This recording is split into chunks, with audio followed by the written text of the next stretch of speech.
Welcome to The Screen Queen, the show where I'll be talking about your favorite show or your favorite movie. You'll just have to find out what you're about to know. This is your Screen Queen, your host, Samantha Parrish.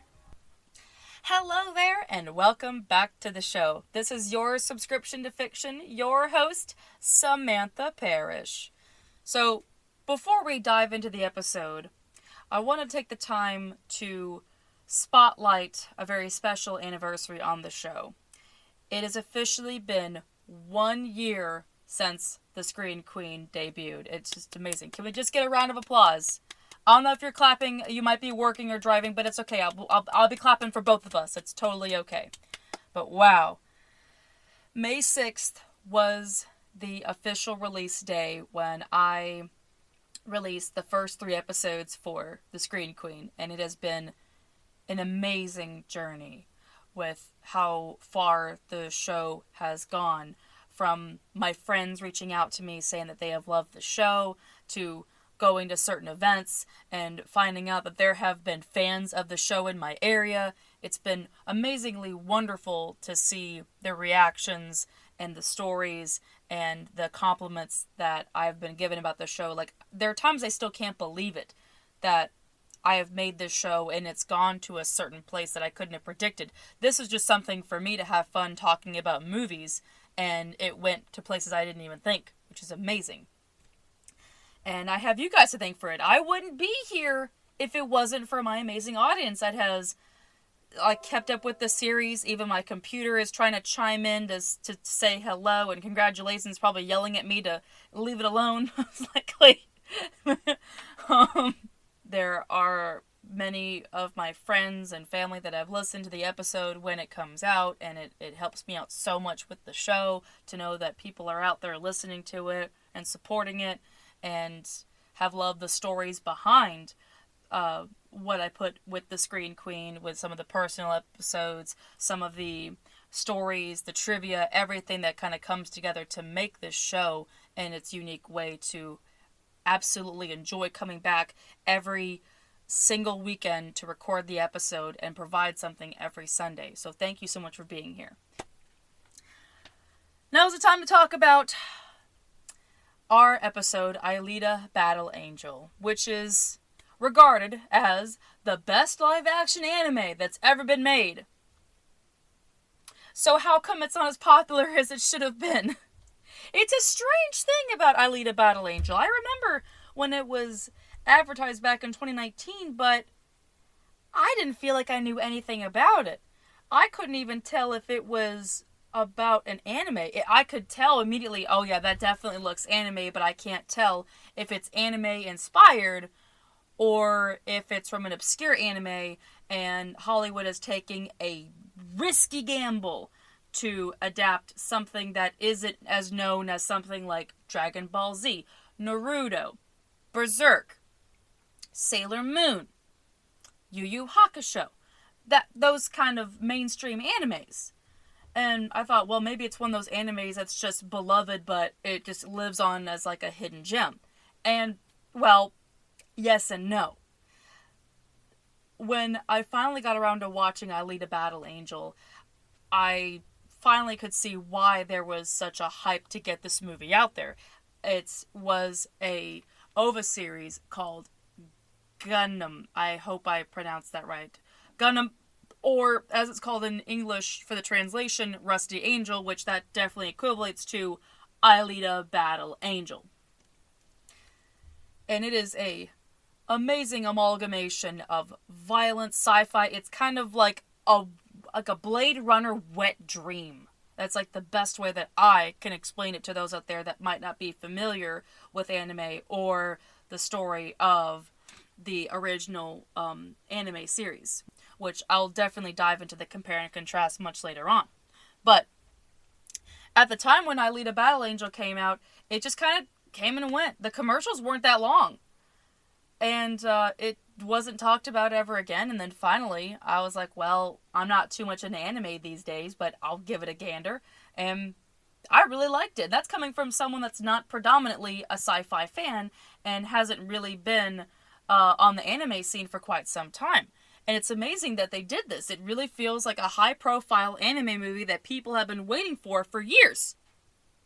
So, why isn't it talked about anymore? That's kind of the very strange thing. There's a lot of people behind this movie that's very surprising to find out that they've been involved. And there are a lot of details in this movie that I'll be discussing, so let's get into what is regarded as the best live-action anime that everyone forgot about. This is Alita Battle Angel. So before we get into why Alita Battle Angel is regarded as the best live-action anime, I'm going to take the time to talk about how long it took until we got Alita Battle Angel. The history of anime live actions is just a disappointing and uncomfortable thing to know exists, and it's awful, but I don't know how many of my listeners out there are aware of this very sticky history of anime live actions, and once you find out, now you'll know why Alita is praised more than the other ones. So, anime live actions have not been the best thing. They're actually, really, personally, they're like a stain on cinema history. It takes effort to make something so bad, and it's just a shame to know that they exist. And I used to be about that anime life. I used to be waiting, just anticipating for whenever my favorite animes would get adapted into a live-action movie. But when I got older and I did a little bit more digging into the research and cultural appropriation, that it does seem a little bit weird to see white actors play Japanese characters. It's just, no. It definitely makes a lot of sense. But it depends on the anime story. Alita Battle Angel will make sense why it has a very diverse cast. It doesn't have many Japanese actors once you find out the plot. But looking at the other animes, no. I would have to say, date-wise, that it was between 2009 and 2017. That was just the bad times to adapt anime into live-action movies.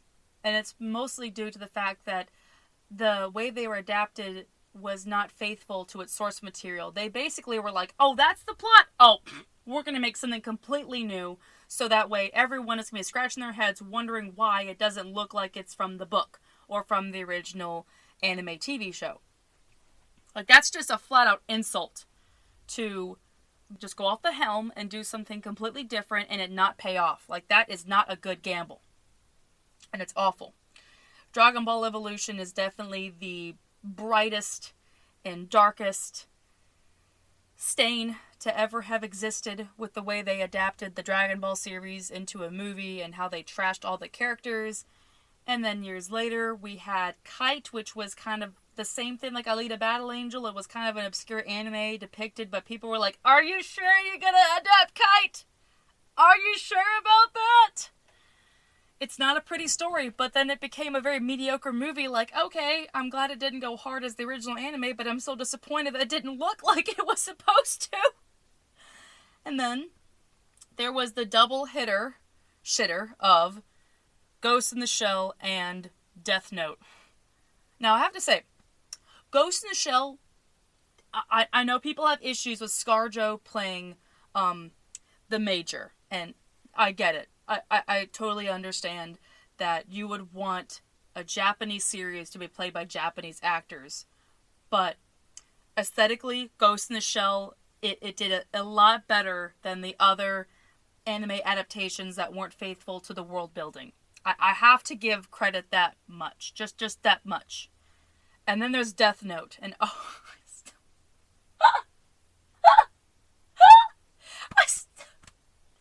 the scream that Nat Wolff did as Light Yagami, or excuse me, as in the movie Light Turner did in the movie, still makes me laugh. That was awful. Only good part about it was Willem Dafoe. That is it. I'm sure a lot of people out there that have seen it will agree with me. Willem Dafoe was the best part about the movie. But with some of those titles I mentioned, how they were not faithful to its source material, or it was, complained about whitewashing, it makes it very sticky to wonder how they were going to do other anime adaptations. Now, personally, if they were, they would have to stick with something that doesn't really have Japanese characters, or wouldn't have as much Japanese characters, so that way you could be able to throw in some white actors or actors of other ethnicities, and you can kind of play around with it. But with Alita Battle Angel, you got everything. Every single box was checked. And you follow these different characters that look very different, to that point that you could get away with having white actors. And it does have a very great cast. And I'm going to go ahead and pull it up on IMDb because my brain only remembers 2 actors from the movie. Let's see here, Alita Battle Angel. Here we go. So the star of Alita Battle Angel is a woman named Rosa Salazar, who is mainly known for her voice work, and she did do the voice work as well as the CGI work for the movie, where they had her stand in place and they just animated on top of her, which sucks because she's a gorgeous woman. Like, why would you cover up that gorgeousness? But movie's got a movie, so they have to make her look just like her character. And that did kind of cause some issues, but we'll get into that much later on in the episode. But the rest of the cast is amazing. Christoph Waltz as Dr. Dyson Ito. Oh, chef's kiss. Amazing. Absolutely amazing. I was shocked to see he was in the movie when I saw him from those half-assed trailers. And I'm like, wow, they really... Christoph Waltz really has been in every single part of cinema. Between being a Bond villain, a Tarantino villain, I think he was a Star Wars villain, and now he's been in an anime live action. He's been in everything. And then there's Jennifer Connelly, who is always amazing in a lot of things. Mahershala Ali, Jackie Earle Haley, and there's even a tiny little cameo from Edward Norton, and that was like, really? They got Edward Norton for this? This is pretty cool. So now that you know the cast in mind, people did not complain about it. Like, I was very surprised that people did not complain about the movie, because all the characters do look like someone you'd see walking on the street in America. And it does take place in a sci-fi world where it's going to have every single walk of life going together. It is a combination of everyone together. It's not really set in Japan. It's set in a fictional world.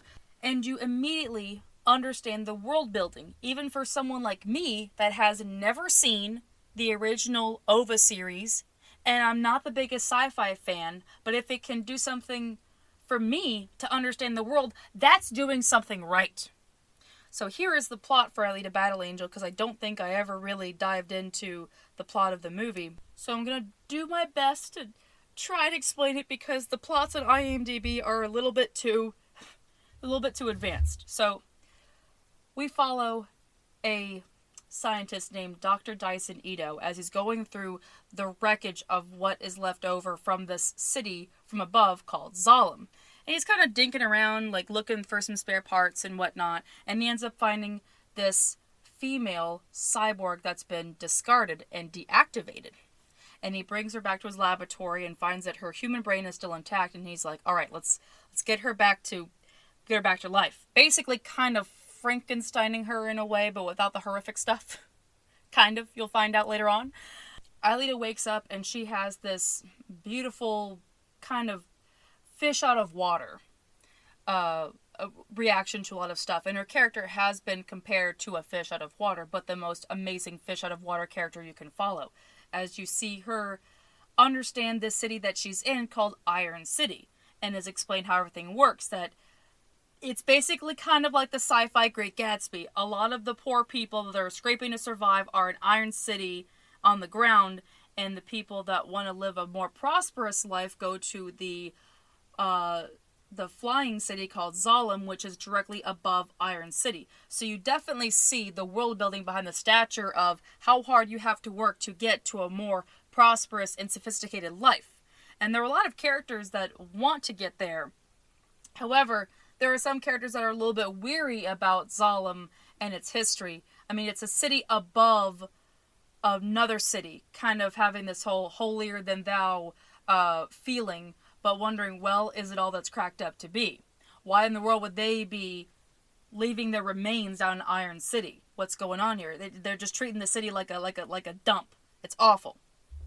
And so Alita begins to understand everything going on and finding out what's really happening. There are women being targeted by serial killer cyborgs in Iron City. And Alita wants that to stop. The chaos and the violence has to stop. But sometimes you have to stop violence with violence. That there are hunter warriors that are basically bounty hunters, and finds out that Dr. Dyson Ito is one of them. And she decides to become one to help out, as well as she's starting to slowly figure out where she come from, why she was deactivated, and who she was before. It's an amazing story. Absolutely amazing. And when I got the chance to finally watch it, I was just in awe. And I was so shocked to find out that the compare and contrast had a lot of strong parallels. And as I mentioned, when it came to the live actions, whether it's an anime live action movie or a remake of another movie, you always wonder with your checklist, like, hey, are you going to get from A to Z? And they kind of do. They miss a couple letters, but they get the whole alphabet there. And this is the next part with the compare and contrast. After I watched Alita Battle Angel, I was curious to see what was the original Alita Battle Angel. What was the original Rusty Angel series that was the source material, to see how much of it did it make into the movie. And I was kind of shocked that the OVA is only an hour long, and the movie itself for Alita Battle Angel is about, let's see here, about 2 hours and 2 minutes. So they took some creative liberties, but it's the kind of creative liberties you don't mind, because they did adapt all of the source material that, you know, they got everything there, so you don't mind having some extra material to sift through as they built onto the world of Alita. There were some parts of the plot that were moved around that some of the original fans did notice and detect, but they didn't mind it so much, knowing that it was still there. But it was a little bit odd with some of the fans that were like, yeah, but that doesn't make any sense, but at least it's there. One of the scenes that comes to mind is the bar scene. Now, I'm going to try and paint the picture the best way I can for those out there that have not seen the movie or know the history about the Rusty Angel series. But for the sake of keeping up with everything, I'm just going to call her Alita and just say the book version, the OVA version, or the live action version, because she has technically two different names, where she's called Gunnum in the original series, and then she's called Alita in the live action. So I think you can see I'd be basically twisting my own tongue trying to keep up, and I feel like I'd be perpetually confusing people if they don't know it. So just wanted to point that out so everyone knows what I'm talking about. And even so, that way I know what I'm talking about too. So, in the original, in the manga/OVA series, there's a part where Alita has been torn to shreds by one of the cyborgs. I mean, she's got nothing left but her torso and an arm. And Dr. Dyson Ito has virtually no choice but to give her the other body. As much as he doesn't want to, but he cares for Alita like his daughter that used to be alive, which is a big thing, big presence of the father-daughter relationship between Ito and Alita. And also understands, okay, you do what you gotta do, I won't stop you, but please be careful.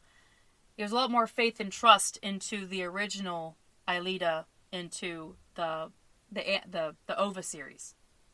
And then she gets her new cyborg body, and she goes down to a bounty bar, and she's like, all right, we're taking this city back. I pledge war against Rurishka, who I believe has a different name in the manga series, but God help me, I'm so sorry, I do not remember. I only remembered his name in the anime live action, but it is a bad guy, a central bad cyborg that tore Alita to shreds and has made life a living hell for other cyborgs and other subhumans and other humans. And Alita wants to be a bounty hunter to go against him and the other cyborgs. That presence feels a lot more powerful, that she can talk the talk and walk the walk. She's walking in with a cyborg body that can withstand so much. So this poor girl went through hell twice. She's been deactivated, then torn to shreds, and now she's going to go back into the bloodbath, essentially, where you don't really know what's going to happen to her, but you know that she's got the strength and confidence to do so, and she's got a better body to be equipped to handle these fights. But compare that to the live-action anime, it doesn't feel as strong. In the live-action scene with the bar, Alita does not have her new body. She actually found a discarded cyborg body, brought it to Ito, and Ito was like, "Yeah, I'm not putting you in that. I'm sorry. It's just not. No, can't. No, you're grounded." And she goes off and does her own thing because plot's got a plot, and sometimes movies have to do that thing where there's a retaliation or some kind of teenage angst or something. And she goes to one of the bounty hunter bars and talks to some of the cyborgs. And she says her whole, "Let's go against Druishka," but that scene doesn't feel as powerful as it did in the anime. I mean, in the anime, sorry. See how my tongue is literally twisting over itself explaining this. And it's a great speech. The actors did a fantastic job really building onto how Alita wants justice, and she doesn't want this world to live in fear, which is great. But it still would have been better if they made the plot like the original, where she got torn to shreds and went down to the bar. Then you really do feel like her presence would be taken seriously.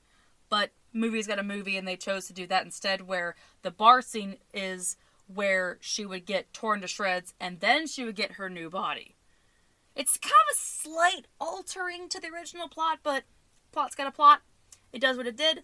At least it exists in there and wasn't like tossed out and was like, oh, out of nowhere she has this new cyborg body without any explanation. It's not too much of a complaint. At least they were faithful to the source material, even if it was moved around. A lot of this movie does still adapt from the original, even if it was moved around or changed with some different varied characters. You can't really complain about something too much when it's like, hey, at least it's putting in more effort than it did with the other anime live-action movies. But the best thing, by far, that they ever did for this series that truly feels that they respected the source material was the beginning scene. I absolutely love that, and I'm glad that I saw a review of the movie before I saw the movie so I could really echo the further appreciation. The beginning of the OVA series opens up with this like garbage pile going into Iron City. And you see Dr. Dyson Ito going through the wreckage and the carnage and the stuff that's been discarded by Zalem. And everything you see that he picks up, like certain parts and pieces, and puts them in his bag, is transferred into the live action series where they recreated the same stuff like scene for scene. It's the only time like copycatting is allowed. Like, wow, the attention to detail is amazing. And I'm so glad they finally did something with that, especially the fact that this is an anime story that has a lot of world building behind it with a lot of minuscule and minute details. And the fact that Robert Rodriguez went out of his way to put those details in there is, very, very commendable. I gotta say, Mr. Rodriguez, you did some really weird vampire shit back in the day, and that weird time where he did Shark Boy and Lava Girl, but my god, man, thank you. Thank you so much. There is one part of the movie that has divided people, and it's something that I believe I mentioned at the beginning of the episode, there was an issue that some people had with the design for Alita, and it's her eyes. Now, when I saw the trailer, I thought that was a little bit strange, and I thought that was just to show how different she is by making sure that she does not have any human-like qualities to make her have more of a otherworldly look, because I had no idea by the trailer what she was. I didn't know until I saw the movie that she was a cyborg with a human brain. But then after watching reviews of the movie, and then watching the movie, and then watching the original anime, it's a gutsy choice. I personally I don't have any issue with the fact that they made Alita's eyes so huge. It does make her character stand out, and I don't feel like her eyes distract anything from the film, but there have been some people that have said it's a little bit distracting from the rest of the world building within Alita Battle Angel. Everyone's going to choose the way they interpret the film. It's like I say in every episode, you choose how you want to be entertained, and you choose what you take away from the film or the TV show or anything. And that's the main thing that people have taken away from was they made Alita's eyes too huge, but at the same time, it's an anime live action. You would want to make sure that your character has predominant features that make them stand out. I hate to throw fuel to the fire again on Dragon Ball Evolution, but they didn't do much to Justin Chatwin to make him look more like Goku. I mean, he would look like some kind of a palm tree with dead leaves on his head, but it would be a little bit better than having him look like the lead singer of Sum 41. It just, no, man, no. Oh, God, awful. They could have tried a little bit hard. They didn't even try at all. That's what's sad. And then you have something like Ghost in the Shell, which, I mean, admittedly, I said the world building definitely made up for the characters, but a lot of the characters did look like it, like Bato from Ghost in the Shell looked like the Bato from the anime series. I had no complaints about that. I know some complaints were circulating about ScarJo playing the character because you can clearly tell that's Scarlett Johansson. And then you have Alita Battle Angel where you kind of have all the characters look close to their counterpart. Even if they have a slight deviation, it still does not take away too much and you can tell who was who. But with Alita, her eyes are pretty huge in the anime and the series, and how would she stand out if her eyes weren't huge? It's kind of a gamble, but I think it works. It's hard to know what the film would look like if she didn't have the big eyes, and now we know what it does look like with her eyes looking a little bit more like the usual anime eyes that you see. I mean, it's there. We can't really take it back, but it's just going to be a double-edged sword for a lot of people when it comes to those eyes. But the one thing that I really found shocking about this movie was the power behind the film. There's been a lot of people in Hollywood that are anime fans, and now people can say they're anime fans without having to feel shamed or ridiculed or made fun of, like, oh, you like anime. Now it's more mainstream, so people have pride to say it. But it's actually interesting, some of the people that have had an interest that you wouldn't think. Like, James Cameron. This definitely cleared up a lot of the intrigue behind his work.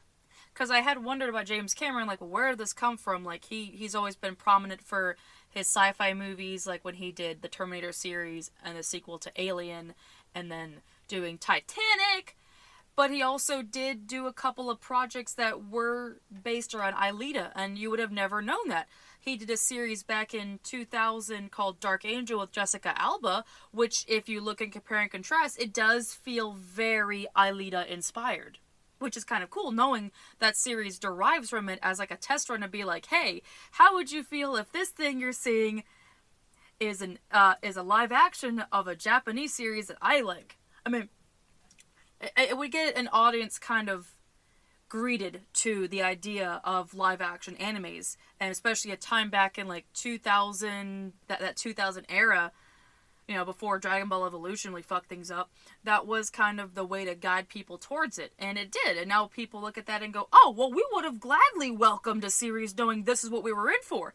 But unfortunately, James Cameron had too much going on, and he's like, oh man, I have Avatar, and I have everything, and I'm gonna make billions and billions of dollars, and I just don't have anything else. And Robert Rodriguez is like, yo, what's up? You need some help? And Robert Rodriguez was taken the helm of the film, and was given it, or probably bestowed by James Cameron from what I read, and he's like, alright, here you go. Here's Alita Battle Angel. And honestly, James Cameron is great. I have no complaints about him. I've watched a lot of his movies. But Robert Rodriguez gave us the proper scuzz and grit that we needed. This is a man, like I mentioned earlier, he did the vampire movie series From Dusk Till Dawn, and he also did think it was Desperado, and he did, I know he's done a lot of action movies in his heyday, and even still now, knowing that he took the helm for this, that he could be able to give Alita what it deserves. And Alita, in the book and in the OVA series, oh my fucking god! The gore in that thing is phenomenal. I'm not trying to endorse violence, but it's like that saying, go big or go home. This is a series that's like, I'm not here to fuck around. It's like, fuck around and find out and hope you live to see tomorrow. That's the kind of vibe you see with Alita. It is a world where you may not live to see tomorrow. And that is exactly what we needed with someone like Robert Rodriguez, who does that kind of grit, where you see all of the world building behind and gives all these intricate pieces. And he's done that for a majority of his films, whether they were good or bad. Even though I have not seen a lot of his films, but I have always heard about his style. And I'm like, yep, that is definitely Robert Rodriguez style. He could make this shit in his garage and it looks Oscar worthy. And that's the kind of thing that I take away for inspiration, is knowing that he could make something from nothing. He just builds on it knowing that it's just a passion project and that people are going to love it. He's in it for the love of the game, not the fame. He's one of those rare people that you see. But unfortunately, the fact that Alita didn't go as far as it did was not Robert Rodriguez's fault. This was a movie that was hard to market. A lot of people have mentioned, like movie critiquers have mentioned, that Alita is a fantastic film. It has great reviews. It has like a 7.3 rating on the Metascore on IMDb. But marketing was poor. I mentioned earlier in the episode that it was a very brisk commercial. You saw like blips of Alita, you saw a little bit of Christoph Waltz, just said Alita Battle Angel, and I'm like, what the fuck is that? And a lot of people were like, what the fuck is that? They didn't know what it was, and when they went in, they were like, oh, this was not like it was advertised, which makes it a great sleeper hit, and it gives people that aha feeling where they were pleasantly surprised, and that's what you want as a moviegoer or as a movie director, that there is this takeaway that someone has enjoyed the material. And there were a lot of happy people. This movie made bank. It made $405 million on a $150 to $200 million budget, which is pretty great. I mean, it was cutting it real close considering the amount made into the movie. You would feel a little shitty if all this beautiful stuff was not rewarded. However, that's all that it really was just rewarded for its time being, and just lived on as that one moment in 2019 and didn't really get to higher places. We have other certain movies or TV shows that are still talked about today, but Alita Battle Angel, being one of those really great movies, just lives on as a hidden gem. And it's only seldomly talked about here and there. And a lot of fans are like very surprised that it didn't really go as far as it did, knowing it had everything for success behind it. But like I said, the marketing is solely what hurt the movie, despite its success. And it's kind of questionable of what's going to happen. I typed in just now on a Google search when I was seeing how much the movie made, that people are wondering what's going to happen next. Like, those that took the chance in the film have said, like, is Alita Battle Angel 2 happening? Like, it was teased at the end. What's going on with it? We need to know. And that's kind of a $64,000 question. It's up in the air. It's one of those films, like many others, like Alita Battle Angel, that does really good, but it have to have a lot of backing to be able to convince Hollywood to know, hey, this movie did really good. People want to see another one. And the fans' voices are screaming as loud as they can to make sure that Alita Battle Angel does get a sequel. It's very, very, very rare that an anime live action is given the proper praise. There are some out there, like on Netflix right now, that have done pretty good. I heard Cowboy Bebop did pretty great. I heard the Full Metal Alchemist one did pretty great, but Alita was the one that transcended beyond a streaming service to get to the big screen. That is a first. That's a major first. That basically erases a little bit of what happened to Dragon Ball Evolution and Ghost in the Shell to revitalize anime live actions. There's a better movement now, knowing we got the proper beginning for anime live action movies. Well, maybe not the beginning per se, but at least a beginning in the movie theaters, because streaming is still trying to push anime live actions forward to kind of have less of a risky gamble.